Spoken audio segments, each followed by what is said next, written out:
আশুলিয়া থানা এলাকায় ভ্যানে মরদেহ স্তূপের ঘটনা তদন্তে 4 সদস্যের তদন্ত কমিটি গঠন করা হয়েছে। দুপুরে আশুলিয়া থানা পরিদর্শন শেষে এই কথা জানান ঢাকা জেলা পুলিশ সুপার আহমদ মুঈদ। তিনি জানান, কমিটিতে অ্যাডিশনাল এসপি এবং ডিএসপি কর্মকর্তার সমন্বয়ে তদন্ত কমিটি গঠন করা হয়েছে। প্রিয় নম্বর সেট করে বিকাশে সেন্ড মানি করুন ফ্রি। এরই মধ্যে তদন্ত কমিটির সদস্যরা কাজ শুরু করেছেন।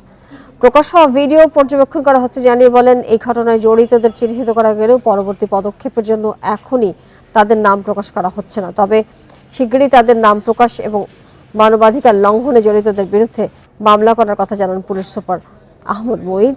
সম্প্রতি সামাজিক যোগাযোগ মাধ্যমে ভ্যানে মরদেহ তোলার একটি ভিডিও ভাইরাল হয়। সেখানে বেশ কয়েকজন পুলিশ সদস্যদের উপস্থিতি দেখা যায়।